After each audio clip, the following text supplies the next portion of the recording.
कैसे हैं आप सभी। उम्मीद आप सभी अच्छे होंगे। तो आज हम जीके के क्वेश्चन आंसर सेशन करेंगे फुल डिटेल। इससे पहले कुछ बच्चों के कुछ डाउट होते हैं, कुछ क्वेरीज होती हैं जिनका जवाब मैं आप सभी को दूंगा। तो वो क्या क्या क्वेश्चन होते हैं उन सब का जवाब मैं अभी आपको देता हूँ। पहला क्वेश्चन ये पूछते हैं बच्चे कि सर ये किस किस के लिए इम्पोर्टेंट है। तो मैं आपको बता दूँ, ये ऑल कम्पिटिटिव एग्ज़ाम के लिए, ऑल कम्पिटिटिव एग्ज़ाम के लिए इम्पोर्टेंट है। लाइक एसएससी, आप एसएससी का कोई एग्ज़ाम दे रहे हो, या आप बैंक का कोई एग्ज़ाम दे रहे हो, या फिर आप रेलवे का कोई एग्ज़ाम दे रहे हो, या फिर आप किसी भी स्टेट का कोई एग्ज़ाम दे रहे हो, तो ये सभी के लिए हेल्पफुल है। ऐसा नहीं है कि ये किसी एक सिंगल उसके लिए हेल्पफुल है, तो सभी के लिए हेल्पफुल हो गई। इसके साथ ही मैं आपको बता देता हूँ कि जो दूसरा क्वेश्चन ये पूछते हैं बच्चे कि ये क्वेश्चन आंसर होगा, सिर्फ क्वेश्चन एंड आंसर, तो ऐसा नहीं है। यहाँ पे हम सेशन ऐसे करेंगे कि जो क्वेश्चन है उसका आंसर क्यों है, कैसे है, ये सारे आंसर हम लेंगे और उसके आसपास जितने भी फैक्ट बन सकते हैं और जितनी इन्फॉर्मेशन उस क्वेश्चन से रिलेटेड है, तो सारी हम डिस्कशन करेंगे आज की वीडियो में। तो चलिए आज की वीडियो स्टार्ट करते हैं। पहला क्वेश्चन है, आज़ाद हिंद फौज की स्थापना किसने की, कहाँ हुई थी। तो आज़ाद हिंद फौज की स्थापना हुई थी सिंगापुर में।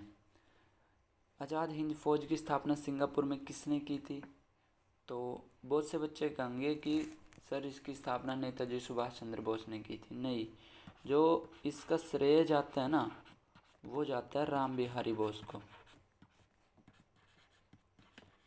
जो राम बिहारी बोस है उसको इसका श्रेय जाता है। लेकिन ऐसा क्यों बोलते हैं कि सुभाष चंद्र बोस ने की थी। जो इसका सर्वोच्च सेनापति होता था ना, वो था नेताजी सुभाष चंद्र बोस। जो नेताजी सुभाष चंद्र बोस थे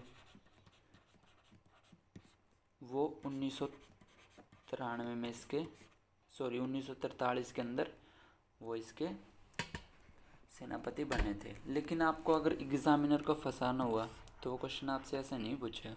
वो आपसे पूछेगा कि सबसे पहले इसका विचार किसके मन में आया। तो सबसे पहले इसका विचार किसके मन में आया था, तो आया था कैप्टन मोहन सिंह। कैप्टन मोहन सिंह, इनके मन में सबसे पहले ये विचार आया था और इन्होंने 1942 में इसकी स्थापना की थी। लेकिन फिर क्या हुआ, वो तो असफल हो गए। इसलिए नेताजी सुभाष चंद्र बोस को इसका संस्थापक अमूमन माना जाता है। तो चलिए नेक्स्ट क्वेश्चन पे चलते हैं। नेक्स्ट क्वेश्चन है कि पुष्कर मेला कहाँ पर लगता है। तो पुष्कर मेला लगता है अजमेर के अंदर। और अजमेर कहाँ पर है, अजमेर है राजस्थान में। राजस्थान है, राजस्थान के अजमेर के अंदर पुष्कर मेला लगता है। और आपको ये भी पता होगा कि जो राजस्थान है वो लार्जेस्ट स्टेट ऑफ इंडिया,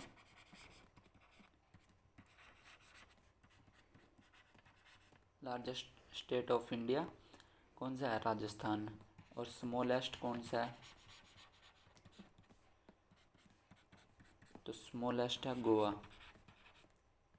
मैं ये दोनों किसके अकॉर्डिंग बात कर रहा हूँ, एरिया वाइज कर रहा हूँ, पॉपुलेशन वाइज नहीं। अगर आपसे पूछा जाए पॉपुलेशन वाइज तो दोनों का आंसर अलग होगा। और इसके साथ ही आपको बता दूँ कि राजस्थान की राजधानी क्या है, जयपुर।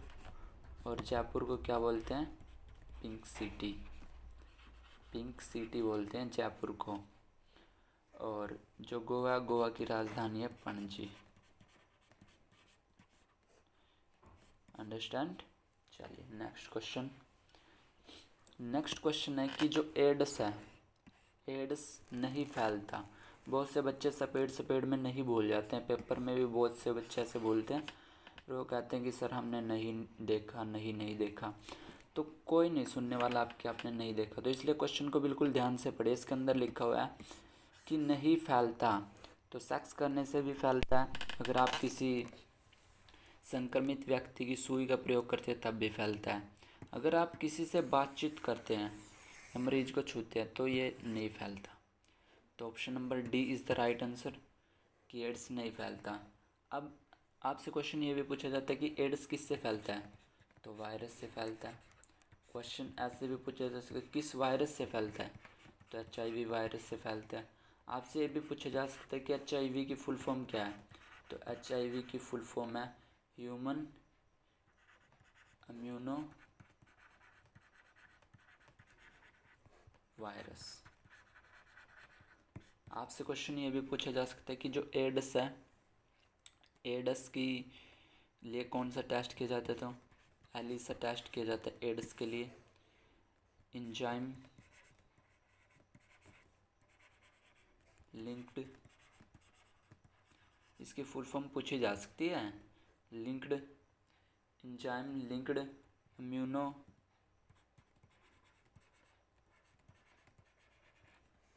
सर्वेंट सर्वे।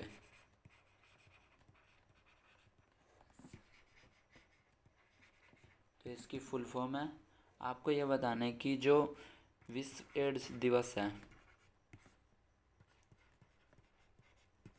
विश्व एड्स दिवस किस तारीख को मनाया जाता है, ये आपका क्वेश्चन है, आपको बताना। चलिए नेक्स्ट क्वेश्चन पे चलते हैं। नेक्स्ट क्वेश्चन है कि जो सती प्रथा है, सती प्रथा का सर्वाधिक विरोध किसने किया था, तो सर्वाधिक विरोध किया था राजा राम मोहन राय ने सती प्रथा का।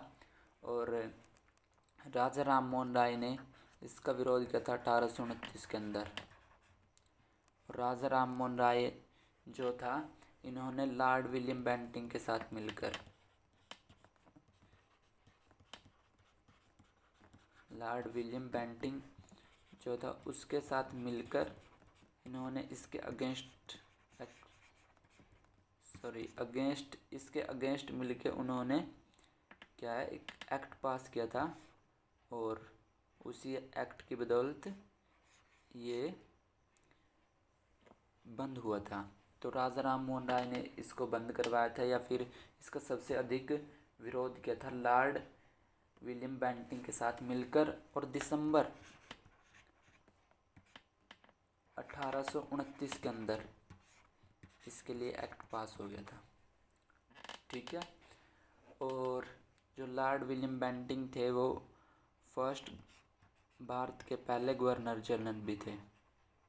ठीक है, इसके साथ ही आपको यह पता होना चाहिए कि जो राजा राम मोहन राय है, राजा राम मोहन राय को भारतीय पुनर्जागरण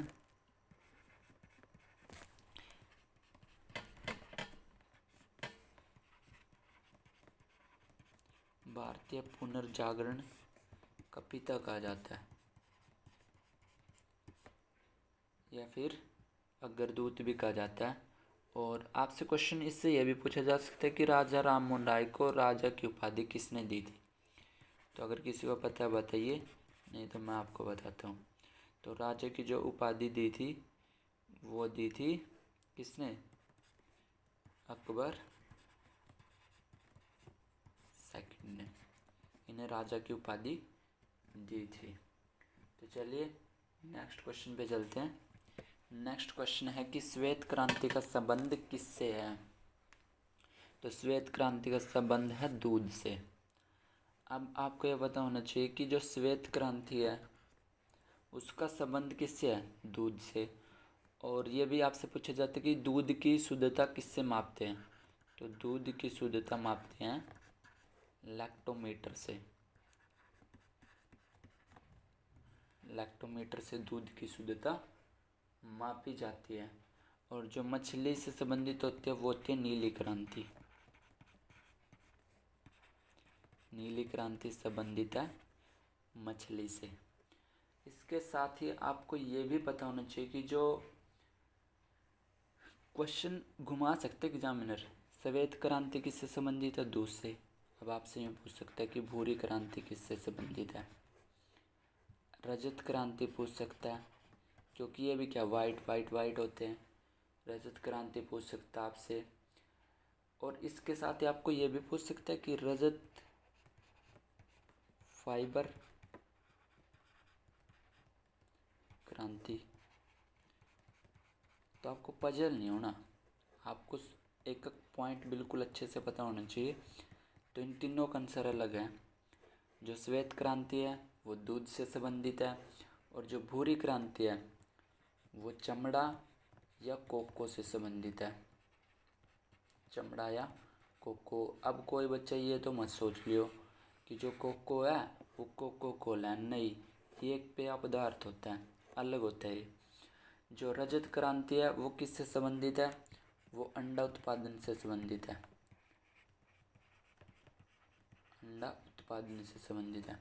जो रजत फाइबर क्रांति है वो किससे संबंधित है? कपास से। तो आपको ये तीनों आंसर अलग अलग पता होने चाहिए। इसके साथ ही आपको ये भी पता होना चाहिए कि गोल्डन क्रांति किससे संबंधित है।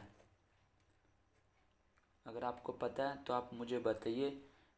और इसके साथ ही आपको गोल्डन के साथ साथ ये भी पता होना चाहिए गोल्डन फाइबर क्रांति किससे संबंधित है। गोल्डन फाइबर क्रांति,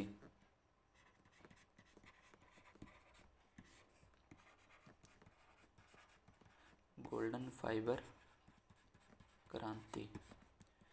तो जो गोल्डन फाइबर क्रांति है वो किससे संबंधित है? जूट से। किससे संबंधित है? जूट से। और जो गोल्डन क्रांति है वो बागवानी, कृषि या फिर शहद, इनसे संबंधित है गोल्डन क्रांति।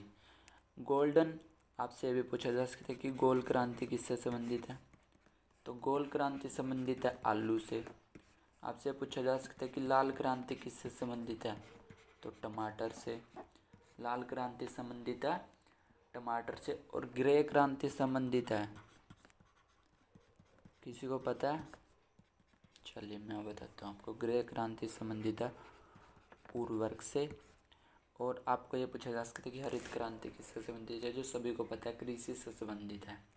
तो आई होप कि आपको ये सारे पॉइंट जो हैं अच्छे से क्लियर हो गए होंगे। आपको पता होना चाहिए कि भूरी अलग है, रजत अलग है, और रजत फाइबर क्रांति अलग है, गोल्डन क्रांति अलग है, गोल्डन फाइबर अलग है। तो ये थोड़ा थोड़ा डिफरेंस होता है, आपको सबके अंदर पता होनी चाहिए। तो मैंने आपको पहले बोला था कि मैं आपको डिटेल वीडियो बताऊंगा जिसके अंदर उससे रिलेटेड जितने फैक्ट होंगे, इसलिए मैंने इसका नाम रखा है फुल एक्सप्लेनेशन, क्योंकि आपको पूरे तरीके से इसके अंदर एक्सप्लेन मिलेगा।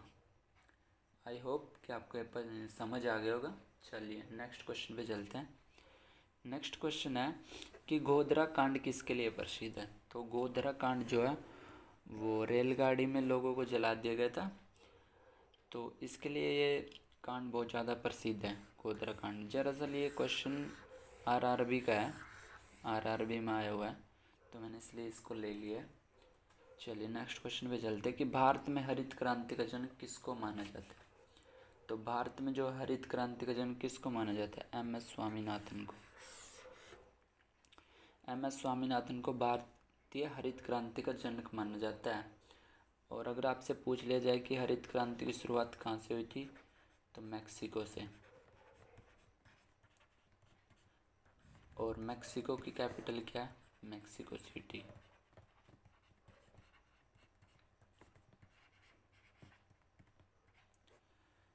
ठीक है, चलिए नेक्स्ट क्वेश्चन पर चलते हैं। नेक्स्ट क्वेश्चन है कि क्षेत्रफल की दृष्टि से भारत का स्थान कौन सा है। तो आपको ध्यान देना है कि यहाँ पे किस चीज़ के बारे में पूछा, क्षेत्रफल की दृष्टि से। तो क्षेत्रफल की दृष्टि से भारत का स्थान है 7वां, ऑप्शन नंबर डी। और आपसे पूछा जा सकता है कि जो क्षेत्रफल की दृष्टि से वो लार्जेस्ट कौन सा है। तो आपको पता होना चाहिए नंबर 1 पे आता है रूस, नंबर 2 पे आता है कनाडा, और नंबर 3 पर आता है चीन, और नंबर 4 पर आता है यूएसए, और नंबर 5 पे आता है ब्राज़ील, और नंबर 6 पे कौन सा आता है? ऑस्ट्रेलिया। और नंबर 7 पे आता है भारत। 1 2 3 4 5 6 7। ठीक है, तो भारत का स्थान है 7वां, सबसे बड़ा है रूस। अब आपसे पूछा जा सकता है कि जनसंख्या के अकॉर्डिंग सबसे बड़ा कौन है, तो जनसंख्या के अकॉर्डिंग है सबसे बड़ा चीन, और सेकंड नंबर पे आता है भारत। अगर आपसे जनसंख्या की दृष्टि से पूछे तो सेकंड नंबर है, एरिया वाइज 7th नंबर है। ठीक है, और ऐसा भी कह रहे हैं कि जो 2030 है, 2030 तक इंडिया जो है वो चाइना को पीछे छोड़ देगा पॉपुलेशन के अकॉर्डिंग 2030 तक। ठीक है, चलिए नेक्स्ट क्वेश्चन है कि लाल बहादुर शास्त्री का समाधि स्थल क्या है। तो जो लाल बहादुर शास्त्री है उसकी समाधि स्थल है विजय घाट, ऑप्शन सी। तो लाल बहादुर शास्त्री की जो समाधि स्थल है उसको विजय घाट कहते हैं। तो राजघाट किसकी है, राजघाट है महात्मा गांधी की। और महात्मा गांधी को ही क्या कहते हैं, राष्ट्र पिता कहते हैं महात्मा गांधी को। और अर्धनंगन फकीर भी कहा था विंस्टन चर्चिल ने। महात्मा गांधी को महात्मा की उपाधि किसने दी थी, ये भी आपसे पूछा जा सकता है। तो रविंद्रनाथ टैगोर ने दी थी, रविंद्रनाथ टैगोर ने दी थी किसको, महात्मा गांधी को महात्मा की उपाधि। और राष्ट्रपिता की उपाधि दी थी किसने, नेताजी सुभाष चंद्र बोस ने। इसके बाद ये पूछा जा सकता है कि शक्ति स्थल किसका है, तो शक्ति स्थल है इंदिरा गांधी का।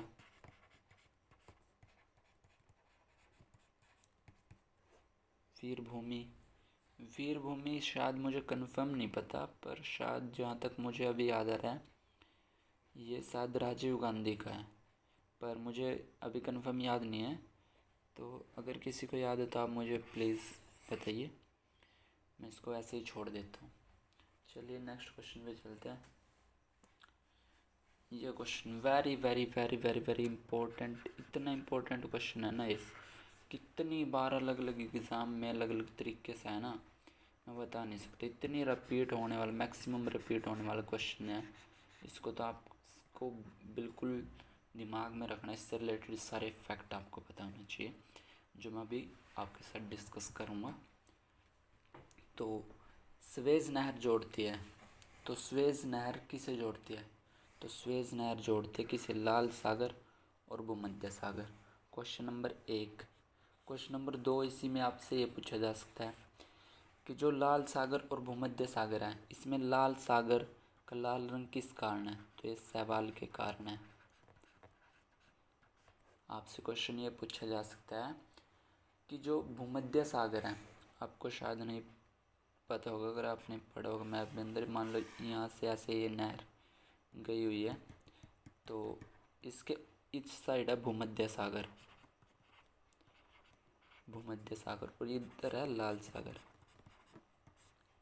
ठीक है, तो आपसे ये पूछा जा सकता है कि भूमध्य सागर के अंदर कौन सी पोर्ट है, इधर एक पोर्ट है, उस पोर्ट का नाम क्या है, तो उस पोर्ट का नाम है पोर्ट शहीद।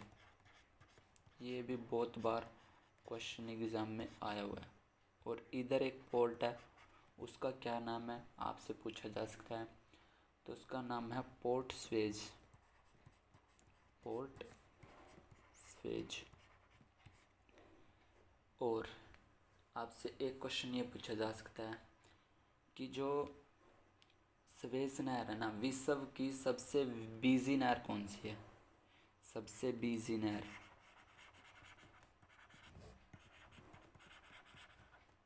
तो सबसे बिजी नहर है। पर आपसे ये पूछा जाए कि सबसे बिजी, अगर आपसे नेचुरल पूछा जाए तो आंसर अलग होगा, अगर मानव निर्मित पूछा जाए, मानव निर्मित, तो कौन सी हो जाएगी, स्वेज नहर सबसे बिजी नहर है, मानव निर्मित। आपको ये पूछा जा सकता है कि जो अफ्रीका है, अफ्रीका महाद्वीप को जो एशिया महाद्वीप है उससे कौन सी नहर अलग करती है? तो कौन सी नहर अलग करती है? सवेज नहर अलग करती है। आपसे एक क्वेश्चन ये पूछा जा सकता है कि जो सवेज नहर है इसका निर्माण कब हुआ था? तो 1869 के अंदर इसका निर्माण हुआ था। आपसे ये तो नहीं पूछा जा सकता पर पूछ भी सकते हैं कि इसका इंजीनियर कौन था। तो ये बहुत कम लोगों को पता है, तो मैं आपको बता देता हूँ। जो इसका इंजीनियर था वो फर्दिनांड द लेपेलस, ये इसका इंजीनियर था, फर्दिनांड लेपेलस। क्योंकि बहुत कम लोगों को पता है पर मैं आपको सारी इन्फॉर्मेशन बताऊंगा उससे रिलेटेड। आपको ये भी पता होना चाहिए कि इसी साल 2 अक्टूबर को महात्मा गांधी का जन्म हुआ था। और मेन ऑप्शनों के बारे में भी आपको बता देता हूँ। जो कैरेबियन सागर और प्रशांत महासागर है, कैरेबियन सागर और प्रशांत महासागर, इनको कौन सी नहर अलग करती है? अगर आप में से किसी भी बच्चे को पता है तो आप मुझे बताइए। तो मैं आपको बताता हूँ जो इनको अलग करती है वो करती है पनामा नहर। ये कहाँ पे पड़ती है? ये साउथ अमेरिका में है, साउथ अमेरिका के अंदर है। इसके साथ ही जो उत्तर सागर और बाल्टिक सागर है उसको कौन सी नहर अलग करती है? तो कील नहर अलग करती है उत्तर सागर और बाल्टिक सागर को। और जो सबसे बिजी नहर है, मैंने कहा था ना, अगर आपसे देखो पजल नहीं होना, क्वेश्चन के अंदर आपसे पूछा जाए कि बिजी नहर सबसे मानव निर्मित तो कौन सी है? सवेज। अगर आपसे पूछा जाए नेचुरल तो कौन सी है? कील नहर। सबसे बिजी नहर है नेचुरल रूप से। और जो ये नहर बनी थी ना, ये सवेज नहर, इससे लगभग 7,000 किलोमीटर की दूरी यूरोप और एशिया इनके बीच कम होगी। क्योंकि जब अंग्रेज़ इंडिया के अंदर व्यापार करने आते थे ना तो उनको ये अफ्रीका, मान लो ये अफ्रीका है थोड़ा, तो इधर को घूम के आना पड़ता था। तो ये सवेज नहर इधर से है तो यहाँ से सीधा ऐसे आ जाते, तो लगभग 7,000 किलोमीटर की दूरी कम होगी। ये भी क्वेश्चन पूछा जा सकता है कि जो सवेज नहर है, सवेज नहर के बनने से कितने किलोमीटर की दूरी कम होगी? तो 7,000 किलोमीटर की दूरी कम हो गई है। और जो कील नहर है ना, कील नहर, इस पर आपको ये भी पूछा जा सकता है कि इस पर किसका अधिकार है? तो क्वेश्चन आया हुआ एग्ज़ाम में, जर्मनी का अधिकार है। तो आपको सभी इससे रिलेटेड जितने भी फैक्ट मैंने आपको बताए हैं सारे आपको याद करने हैं। और आपको पजल नहीं होना, मेन बात है। बच्चे पजल हो जाते हैं एग्ज़ाम में बैठ के कि इसका आंसर ये हो सकता है, ये भी हो सकता है। तो आपको मैं एक एक चीज़ क्लियर कर रहा हूँ, अलग अलग बता रहा हूँ। जैसे बिजी नहर पूछा जा सकता है, नेचुरल पूछे तो कील नहर, अगर मानव निर्मित पूछे तो सवेज नहर। ये वेरी वेरी इंपॉर्टेंट क्वेश्चन है यानी कम्पिटिटिव एग्ज़ाम के लिए। और ये वीडियो सभी कम्पिटिटिव एग्ज़ामों को नज़र रखते हुए बनाई गई है। तो नेक्स्ट क्वेश्चन पर चलते हैं।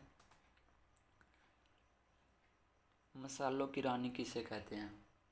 तो मसालों की रानी कहते हैं इलायची को। आपको पता भी होगा कि इंडिया में जो कार्डमम या इलायची की पहाड़ी है वो कहाँ पे है? वो दक्षिण भारत के अंदर है। आप मुझे स्टेट का नाम बता सकते हैं दक्षिण भारत में कहाँ पे है? तो ये तमिलनाडु में है। तो मैं आपको बता दूं कि दक्षिण भारत ही नहीं, ये भारत की दक्षिणतम पहाड़ी है। और दक्षिणतम पहाड़ी कौन सी है? कार्डमम। इलायची लिख दे कभी कोई, कार्डमम की पहाड़ी है। और आपसे अगर ये पूछे कि भारत का दक्षिणतम, भारत की मुख्य भूमि का अगर पूछे, मुख्य भूमि का बिंदु, भारत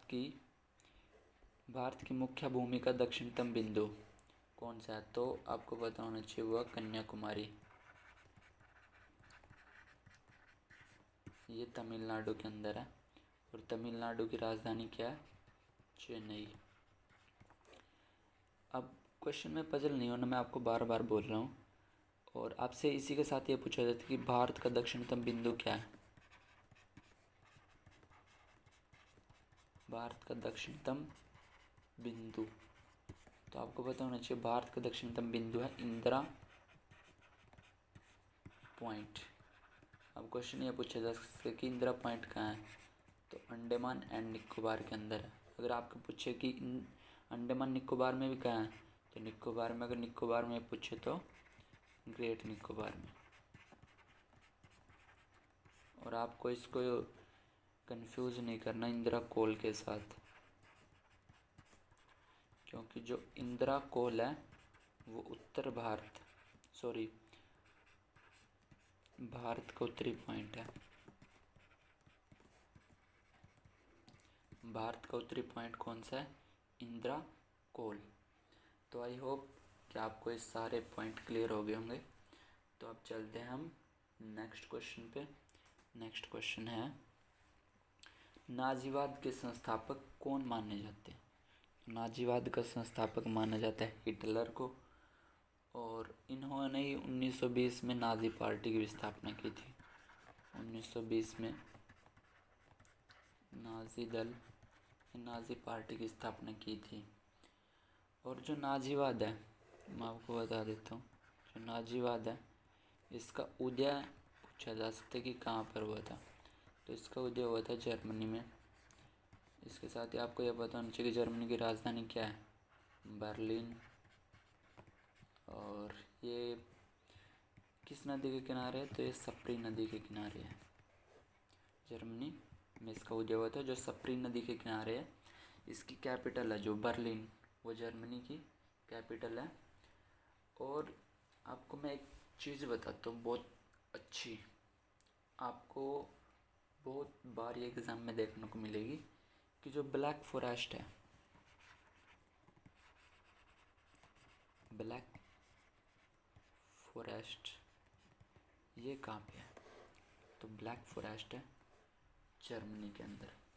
ब्लैक फॉरेस्ट है जर्मनी के अंदर। तो मैंने आपको बताया था कील नहर जो उत्तर सागर और बाल्टिक सागर को जोड़ती है, ये भी जर्मनी के अंदर है। मैंने आपको वहाँ पे बताई नहीं क्योंकि मेरे दिमाग में आई थी, तो जब भी मेरे दिमाग के अंदर कोई भी इन्फॉर्मेशन आएगी तो मैं आपको साथ ही साथ बताता चलूँगा। तो ये जर्मनी के अंदर है कील नहर, जिसका निर्माण हुआ था 1990 में, और स्वेज नहर का निर्माण हुआ था 1869 के अंदर। तो और जर्मनी के अंदर ही पाया जाता है रूर प्रदेश। आपको ये पूछा जाता है कि रूर किसके लिए प्रसिद्ध है, तो कोयले के लिए प्रसिद्ध है रूर। आपको ये पूछा जा सकता है कि भारत का रूर प्रदेश किसे कहते हैं।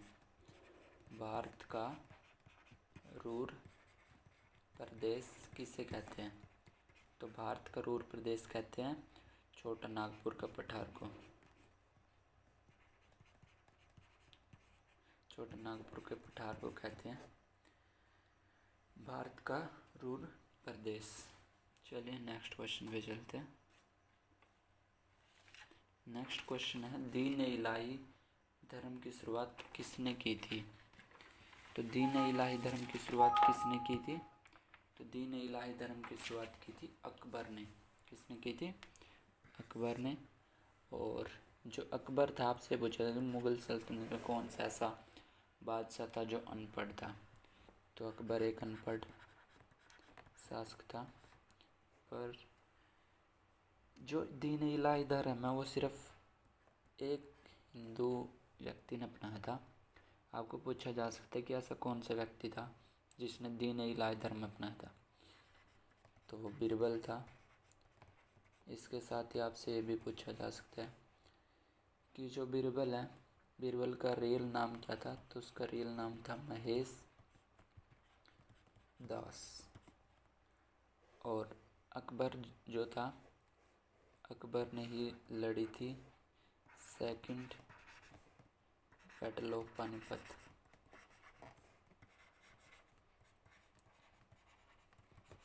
ये किस किस के बीच हुई थी, पहले तो पता नहीं चाहिए कब हुई थी। 1556 में। किस किस के बीच, अकबर और हेमू के बीच में।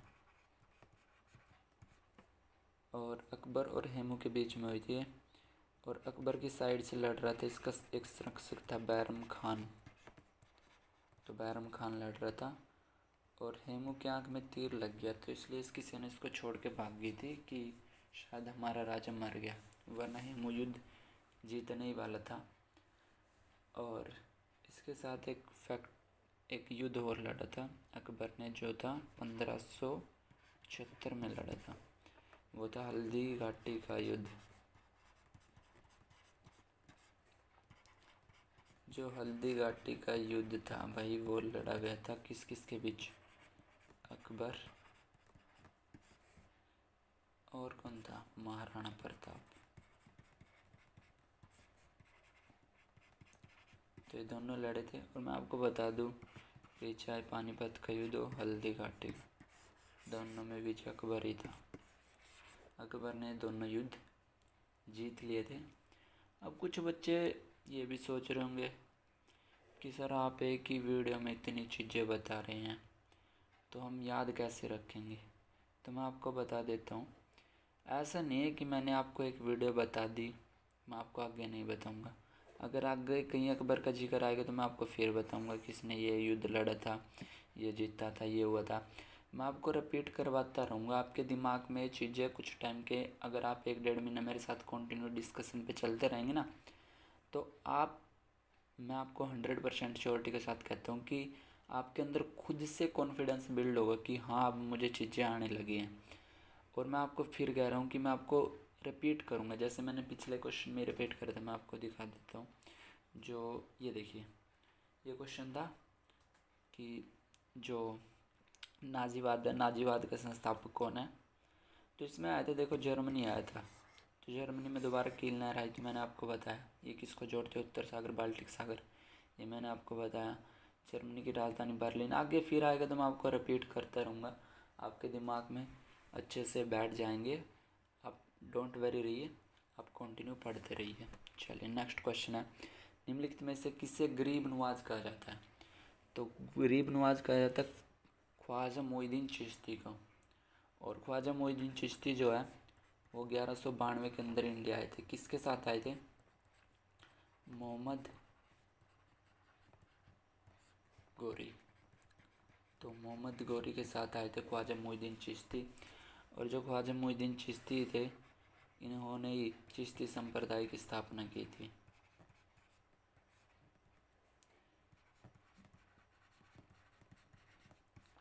ठीक है। और जो चिश्ती संप्रदाय है उसका जो मुख्यालय कह लिए या केंद्र कह लीजिए, वो कौन था, सॉरी ये रह नहीं आएगा इसके अंदर, के अंदर तो ये रह ख़त्म कर देते हैं। तो केंद्र जो था वो कौन सा था, अजमेर था। और अजमेर के अंदर ही लगता है पुष्कर मेला। ये देखिए, मैं ऐसे आपको रिपीट करूँगा, अगर वो आगे आ रहा है तो मैं आपको फिर बताऊँगा। और आपको पता ही है जो अजमेर है वो राजस्थान के अंदर है। आई होप कि आपको समझ में आया होगा। नेक्स्ट क्वेश्चन पे चलते हैं। जो कुतुब मीनार है, कुतुब मीनार कहाँ है, ये तो सभी को पता होगा, दिल्ली के अंदर। पर मैं आपको ये नहीं बता रहा, मैं आपको इससे रिलेटेड बहुत सारे फैक्ट्स बताऊंगा, आप बिल्कुल ध्यान से देखिए। ये दिल्ली के अंदर है। और जो कुतुबुद्दीन ऐबक थे, कुतुबुद्दीन ऐबक, इन्होंने ही इसकी नींव रखी थी कुतुब मीनार की। लेकिन आपको क्वेश्चन ये पूछा जाए कि नींव किसने रखी थी, कुतुबुद्दीन ऐबक ने, लेकिन इसका निर्माण पूरा किसने करवाया, तो फिर ऑप्शन चेंज हो जाएगा, इल्तुतमिश, या फिर जो इसका आंसर है वो बदल जाएगा, वो था इल्तुतमिश ने इसका निर्माण पूरा करवाया था। आपको ये भी पूछा जा सकता है गुलाम वंश की स्थापना किसने की थी, तो गुलाम वंश की स्थापना कुतुबुद्दीन ऐबक ने की थी। अब आप जो कुतुब मीनार है ना, कुतुब मीनार का जो ये था निर्माण, ये निर्माण जो है ये करवाया था किसकी याद में करवाया था, तो बख्तियार काकी, बख्तियार काकी की याद में करवाया था कुतुबुद्दीन ऐबक ने इसका निर्माण शुरू। और जो बख्तियार काकी थे इनके एक शिष्य भी थे बाबा फरीद। अब आप सोच रहे होंगे कि ये बाबा फरीद के बारे में क्यों बता रहा है, तो मैं आपको बता दूं, इसके लिए क्वेश्चन आता है कि जो बाबा फरीद है इसके जो शब्द हैं कुछ गुरु ग्रंथ साहिब के अंदर लिखे गए हैं। ठीक है, जो गुरु ग्रंथ साहिब है वो किसने लिखी थी? गुरु गोविंद सिंह। जो गुरु गोविंद सिंह है उन्होंने लिखी थी गुरु ग्रंथ साहिब। और आपको ये भी पता होना चाहिए गुरु गोविंद सिंह कौन थे? तो 10th गुरु ऑफ सिखा।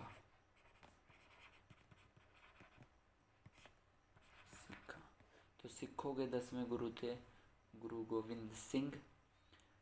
तो ये सारे क्वेश्चन, ये सारे फैक्ट आपको समझ में आए तो आप यस बोलिए। नेक्स्ट क्वेश्चन पे चलते हैं। नेक्स्ट क्वेश्चन है कि सिंधु घाटी सभ्यता का पतन नगर कौन सा है? तो सिंधु घाटी सभ्यता का, पहले तो बहुत से बच्चों को ये नहीं पता होगा कि पतन का अर्थ क्या होता है। पतन के दो अर्थ होते हैं, एक पतन का अर्थ होता है लॉस, हानि, और एक पतन का अर्थ होता है बंदरगाह। तो यहाँ पे जो इसका अर्थ है वो बंदरगाह है। तो सिंधु घाटी सभ्यता का जो पतन नगर था वो था लोथल। लोथल कहाँ पे पड़ता है? अहमदाबाद में। और जो अहमदाबाद अब वो है गुजरात में, और गुजरात की राजधानी है गांधीनगर। और आपको ये बताना है कि गांधीनगर से कौन अभी बहुत बड़े पद पे हैं, कि कौन से ऐसे मंत्री हैं जो संसद के अंदर, संसद में बहुत बड़ा डिपार्टमेंट है उनके पास, तो कौन चुनाव जीत के गए यहाँ से? तो आप बताइए। अब जो ये कुछ क्वेश्चन भी पूछा जा सकता है कि किस नदी के किनारे है जो लोथल है, ये किस नदी के किनारे? तो ये भोगवा नदी के किनारे है।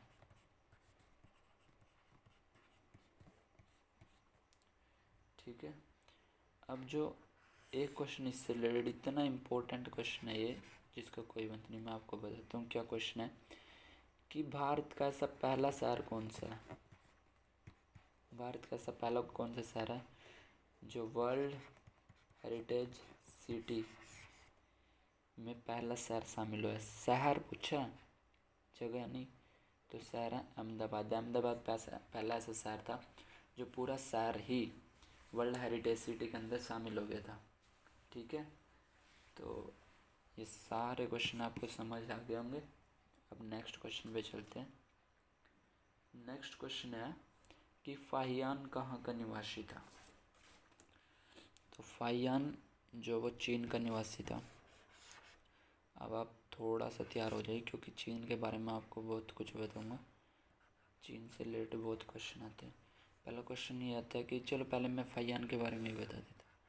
जो फाहियान था वो ये भी पूछा जा सकता है कि किसके दरबार में आया था? तो वो आया था चंद्रगुप्त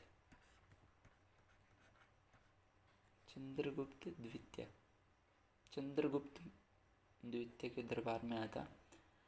और जो चंद्रगुप्त द्वितीय, इसने उपाधि धारण की थी विक्रमादित्य।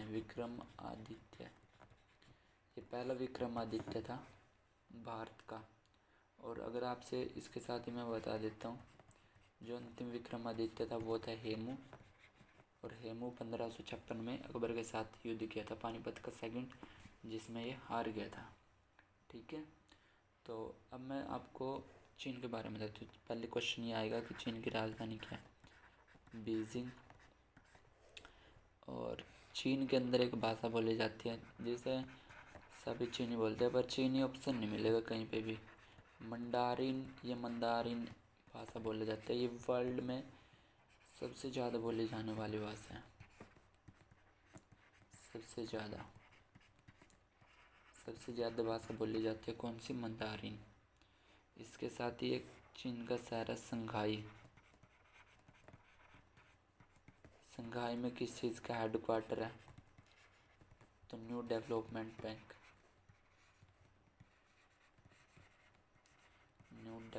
डेवलपमेंट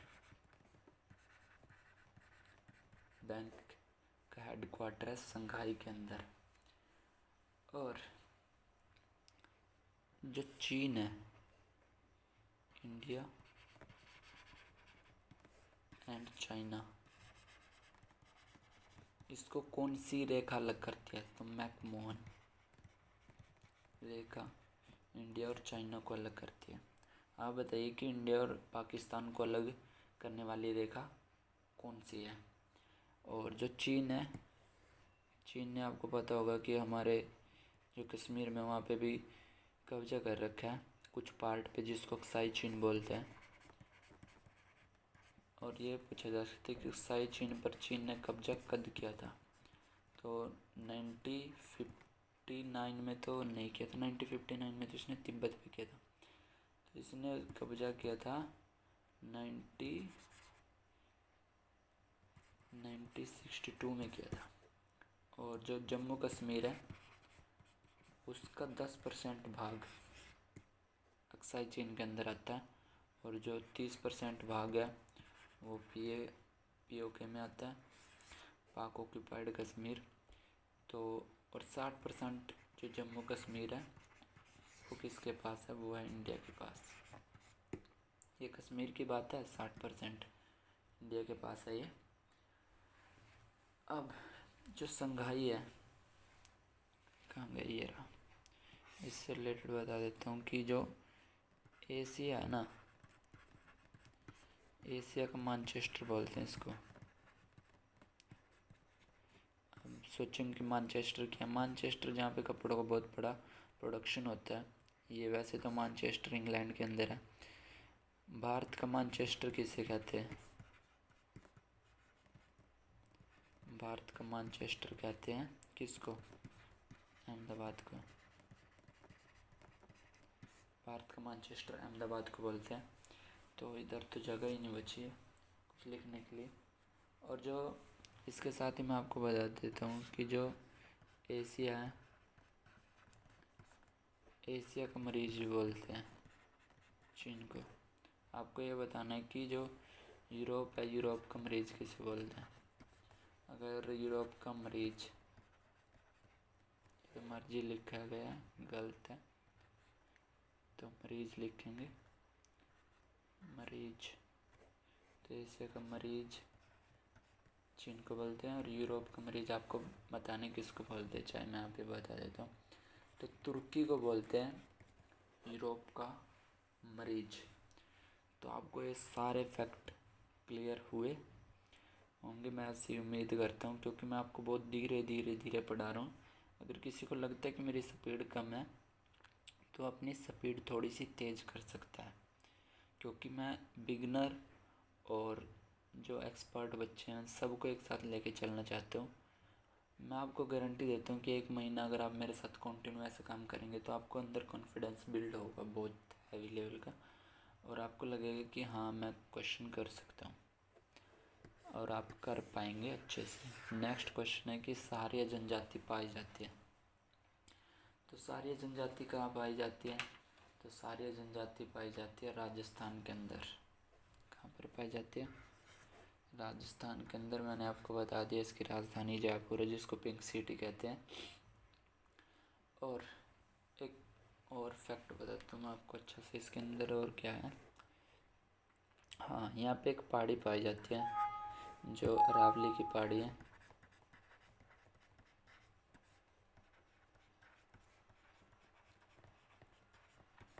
जो ये अरावली की पहाड़ी है ना, इससे मैंने इसलिए बताया क्योंकि ये क्वेश्चन बहुत बार रिपीट होया। आप इसको मार्क कर लीजिए स्टार, क्योंकि ये विश्व की सबसे पुरानी है, विश्व की सबसे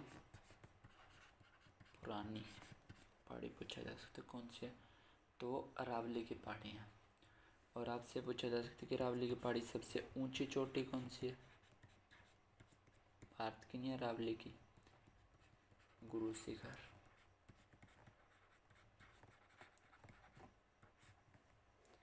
अब आपसे एक क्वेश्चन पूछा जा सकता है क्या कि यहाँ पे एक हेड क्वार्टर है वो किस चीज़ का कोई बता सकता है?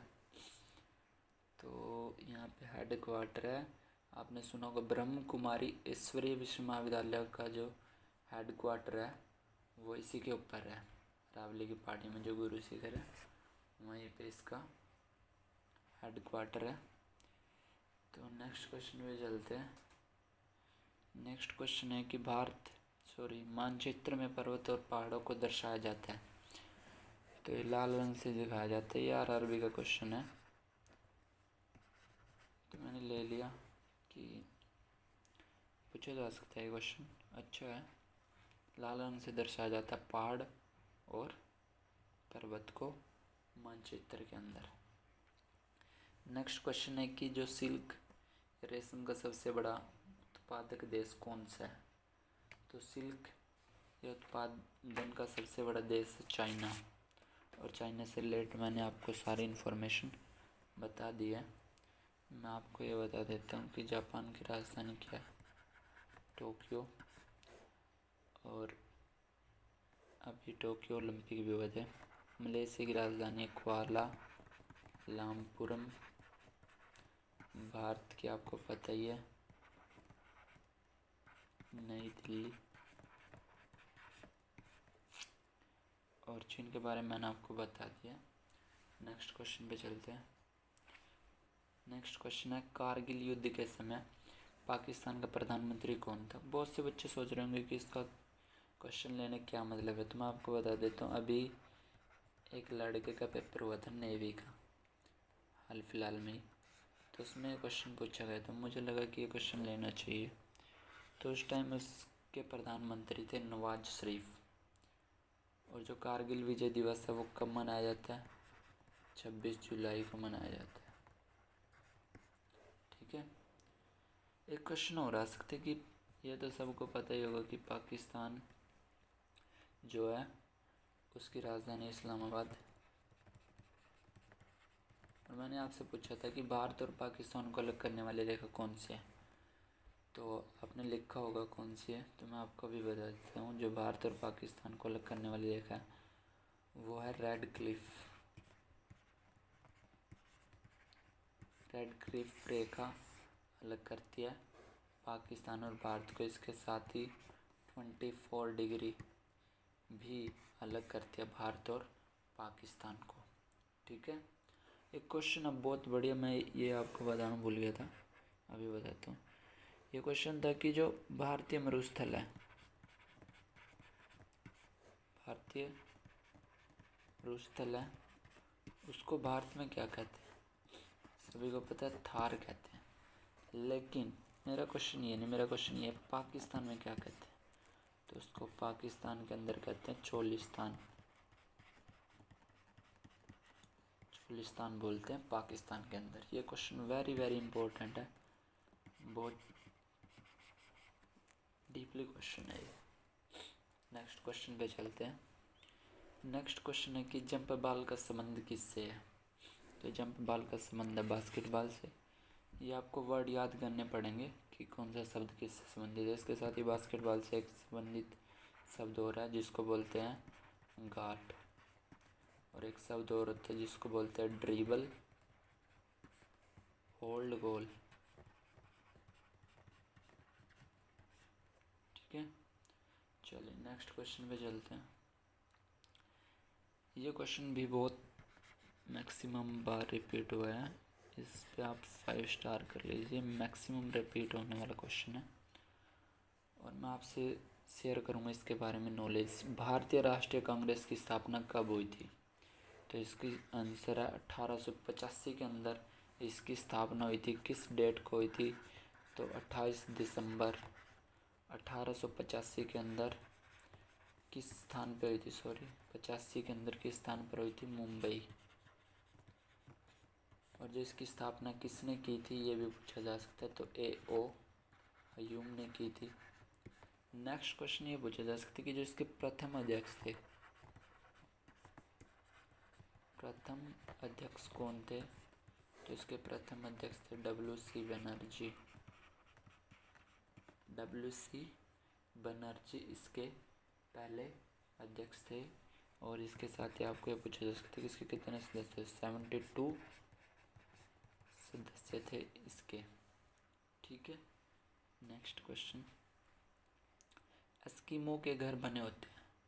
तो पहले तो पता होना चाहिए कि एस्किमो क्या है। तो मैं आपको बता दूँ, एस्किमो एक जनजाति है। जिसको नहीं पता, जिसको पता अच्छी बात है। एस्किमो एक जनजाति है जो ठंडे प्रदेशों में रहती है, ठंडे प्रदेश में रहती है। और इनके जो घर हैं वो बने होते हैं बर्फ़ से। और जो बर्फ़ के घर बने होते हैं उन्हें क्या कहते हैं? उन्हें इग्लू कहते हैं। इग्लू, इग्लू कहते हैं बर्फ़ के घरों को। नेक्स्ट क्वेश्चन है, ये आज का लास्ट क्वेश्चन है और इसके बारे में भी आपको मैं बहुत डिटेल में बताऊंगा। दिल्ली से पहले भारत की राजधानी क्या थी? जो दिल्ली थी, दिल्ली से पहले भारत की राजधानी थी कोलकाता। तो आपको पता है कि कोलकाता एट प्रेजेंट किसकी राजधानी है? पश्चिम बंगाल की एट प्रेजेंट। तो हुआ क्या कि 1911 के अंदर जो इंग्लैंड के सम्राट थे, इंग्लैंड के सम्राट थे उस टाइम, जॉर्ज पंचम। कौन थे? जॉर्ज पंचम। और उनके साथ एक महारानी आई थी, उसका नाम था महारानी कैरी। कैरी था उनका नाम, महारानी कैरी आई थी, महारानी कैरी। तो ये दोनों आए थे इंडिया के दौरे पे और इन्हीं के स्वागत में सजाया गया था भव्य दिल्ली दरबार। और भव्य दिल्ली दरबार सजाया गया था इनके लिए। तो इसीलिए जब ये आए तो इन्होंने ही घोषणा की थी, किसकी? कि अब भारत की राजधानी क्या होगी? दिल्ली होगी। तो क्वेश्चन आप ध्यान से सुनना, मैं आपको बता रहा हूँ, दो अलग अलग क्वेश्चन आते हैं कि घोषणा कब हुई। घोषणा हुई थी 1911 में और स्थानांतरण हुआ था 1912 में। और ये भी पूछा जा सकता है उस टाइम इसके गवर्नर जनरल कौन थे? तो उस टाइम थे हार्डिंग सेकंड। हार्डिंग सेकंड थे उस टाइम गवर्नर जनरल। और इस चंडीगढ़ के बारे में बता देता हूँ। चंडीगढ़ एट प्रेजेंट कैपिटल है हरियाणा एंड पंजाब। ये क्वेश्चन भी मैंने कई बार देखा है कि ऐसी कौन सी राजधानी है जो दो राज्यों की एक राजधानी है? तो वो है चंडीगढ़। मुंबई किसकी राजधानी है? तो मुंबई है महाराष्ट्र की। तो आज का सेशन ख़त्म करते हैं यहीं पे इसका फिनिश कर देते हैं। नेक्स्ट सेशन करेंगे अगले दिन या फिर जब भी वीडियो अपलोड होगी। तो मैं आपको अभी कुछ बातें शेयर कर लेते हैं हम लोग। तो आप सभी को जितने भी फैक्ट मैंने बताए हैं, मैंने जितनी भी इन्फॉर्मेशन मैं आपके साथ शेयर कर रहा हूँ, आप ये मत टेंशन लीजिए कि मैं इतनी इन्फॉर्मेशन कैसे याद रखूँगा। मैं आपको कह रहा हूँ ना कि मैं आगे कोई क्वेश्चन इससे रिलेटेड आएगा तो फिर मैं रिपीट करूँगा। तो आपके दिमाग में ऑटोमेटिक चीज़ें कनेक्ट करना स्टार्ट कर देगा आपका दिमाग। जब आपने पहली बार किसी गली को देखा होगा तो आपको थोड़ी याद रहेगी, फिर याद धीरे तो अपना सबकॉन्शियस माइंड में चीज़ें सेव हो जाती है। तो आप बिल्कुल भी टेंशन ना लीजिए, आप सभी जुड़े रहिए और कुछ ही टाइम के बाद आप देखेंगे कि आपके अंदर कॉन्फिडेंस बिल्ड होगा, आपकी नॉलेज में इंक्रीमेंट होगा। चाहे आप 1 साल से तैयारी कर रहे हैं, चाहे आप 2 साल से तैयारी कर रहे हैं, चाहे आप एक बिगिनर है 2 महीने से तैयारी कर रहे हैं, 3 महीने से, तो सभी के लिए बना रहा हूँ मैं। इसलिए धीरे धीरे बताता हूँ मैं, ताकि जो न्यू बच्चा है वो भी सीख सके। अगर किसी को लगता है मैं स्लो हूँ तो आप थोड़ी स्पीड फास्ट कर